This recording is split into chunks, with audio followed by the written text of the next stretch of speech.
लोक कथाएं, पता है, सिर्फ कहानियां नहीं होती। वो किसी समाज के डर और शायद उसके अपराध बोध का आईना होती है। और धौलपुर गांव की ये कहानी हमें ये सोचने पे मजबूर करती है कि क्या एक पूरे समाज की खामोशी एक श्राप को जन्म दे सकती है। सोचिए, एक ऐसा गांव जहां जैसे जैसे शाम ढलती है, एक अजीब सा डर हवा में घुलने लगता है। और फिर ठीक शाम के 7 बजे एक घंटी की आवाज गूंजती है।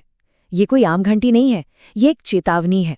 इस घंटी का बस एक ही मतलब है कि आने वाली रात इस गांव पर एक कहर बनकर टूटेगी। ये एक ऐसा आतंक है जिसने पीढ़ियों से धौलपुर को अपने शिकंजे में जकड़ रखा है। कहते हैं, जो भी इस आवाज को नजरअंदाज करता है वो अगली सुबह देखने के लिए जिंदा नहीं बचता। तो इस आतंक से बचने के लिए धौलपुर के लोगों के पास सिर्फ एक ही रास्ता था, एक ऐसा सख्त नियम जो अब जिंदगी और मौत का सवाल बन चुका था। हर शाम घंटी बजने से ठीक पहले 3 काम करने बहुत जरूरी हैं। पहला, घर के बाहर हल्दी से एक लकीर खींचना, बिल्कुल एक सुरक्षा कवच की तरह। दूसरा, दरवाजे पर एक दिया जलाकर रखना ताकि अंधेरा दूर रहे। और तीसरा, सबसे जरूरी, घर के सारे खिड़की दरवाजे कस कर बंद कर लेना। और एक बार जो ये बंद हो गए तो फिर सुबह से पहले कुछ नहीं खुलता। गांव के मुखिया अमर सिंह अपनी बेटी रोशनी को यही समझाते हैं, याद रखना, 7 बजे के बाद बाहर जो भी हो वो इंसान नहीं होता। यही वो खौफनाक सच है जिसके साये में पूरा गांव अपनी जिंदगी गुजारता है। तो चलिए अब देखते हैं कि इन नियमों की असली परीक्षा होती कैसे है। ये कहानी है रोशनी की, जिसे उस रात एक ऐसे इम्तिहान का सामना करना पड़ा जिसकी उसने कभी कल्पना भी नहीं की थी। 7 बज चुके हैं, पूरा गांव खौफनाक खामोशी में डूबा है। और तभी रोशनी के दरवाजे पर दस्तक होती है। बाहर से एक जानी पहचानी आवाज आती है, उसकी माँ की। वही माँ जो महीनों पहले रहस्यमयी तरीके से गायब हो गई थी। वो आवाज कह रही है कि वो बाहर ठंड में कांप रही है और अंदर आने के लिए मिन्नतें कर रही है। रोशनी का दिल बैठ जाता है, लेकिन उसके कानों में अपने पिता की चेतावनी भी गूंज रही होती है। सोचिए वो किस कदर फंस गई होगी। एक तरफ माँ की दर्द भरी पुकार है और दूसरी तरफ पिता का बनाया वो नियम जो शायद उसकी जान बचा सकता है। यही यही वो सवाल था जो रोशनी ने कुछ दिन पहले अपने पिता से पूछा था, और अब वही सवाल हकीकत बनकर उसके दरवाजे पर खड़ा है। क्या वो नियम तोड़ेगी? क्या होगा अगर बाहर सच में उसकी माई हो? एक पल की कश्मकश के बाद रोशनी एक बहुत मुश्किल फैसला लेती है। वो पर्दे बंद करती है और वहां से भाग जाती है। वो अपनी भावनाओं पर नियम को चुनती है। बाहर की आवाज अचानक बंद हो जाती है और एक खौफनाक सन्नाटा पसर जाता है। अब देखिए, हर कहानी में एक ऐसा किरदार होता है जो बने बनाए नियमों को चुनौती देता है, जो परंपरा पर सवाल उठाता है। धौलपुर में वो किरदार था शंभू, एक ऐसा आदमी जो गांव के इस डर को अंधविश्वास कहकर उसका मजाक उड़ाता था।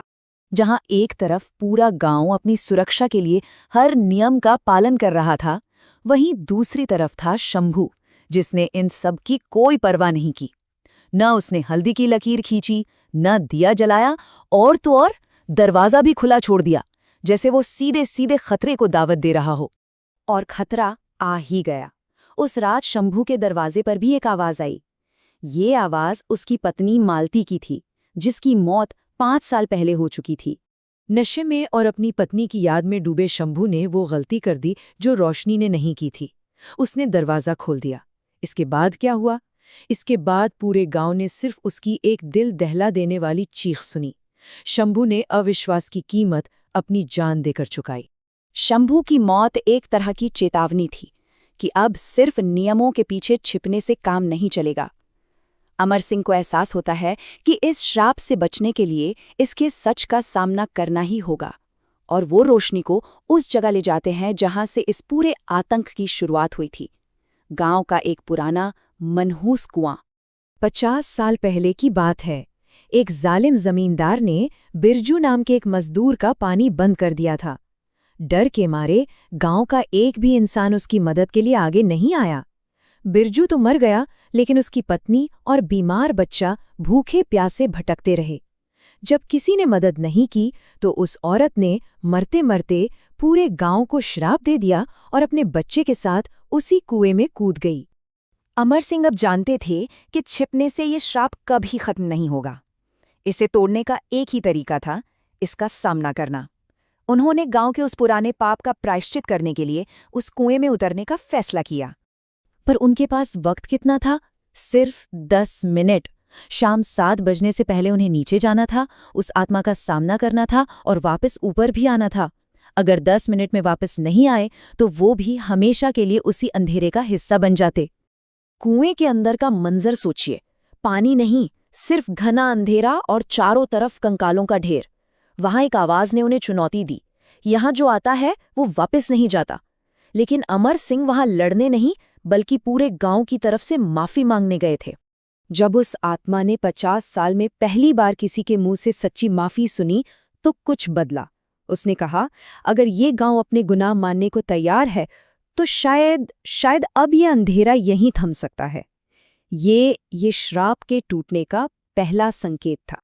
लेकिन वक्त पूरा हो चुका था। जैसे ही घड़ी में 7 बजे वो भयानक घंटी बज उठी। गांव वालों ने फौरन रस्सी खींची और बिल्कुल आखिरी पल में अमर सिंह को कुएं से बाहर निकाल लिया। वो बाल बाल बचे थे। तो उस रात के बाद धौलपुर में क्या हुआ? क्या श्राप वाकई टूट गया? गांव में एक नई तरह की खामोशी थी, लेकिन इस बार ये खौफ की नहीं बल्कि उम्मीद की थी। और हाँ, श्राप टूट चुका था। 7 बजे की वो घंटी अब खामोश थी। दरवाजों पर होने वाली वो डरावनी दस्तकें भी बंद हो चुकी थी। 50 साल का वो आतंक आखिरकार खत्म हो गया था।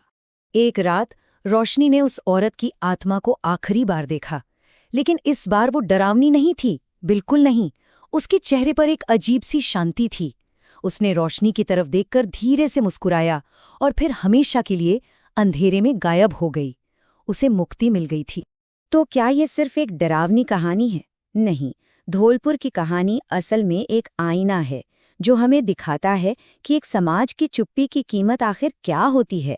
ये कहानी इस गहरे सवाल पर खत्म होती है कि जब अन्याय होता है और हम डर के मारे चुप रह जाते हैं तो क्या वो चुप्पी खुद एक श्राप नहीं बन जाती? ये हमें याद दिलाती है कि हमारे कर्मों का और खासकर हमारे चुप रहने का असर सिर्फ हम तक नहीं रहता, बल्कि हमारी आने वाली पीढ़ियों की विरासत बन जाता है।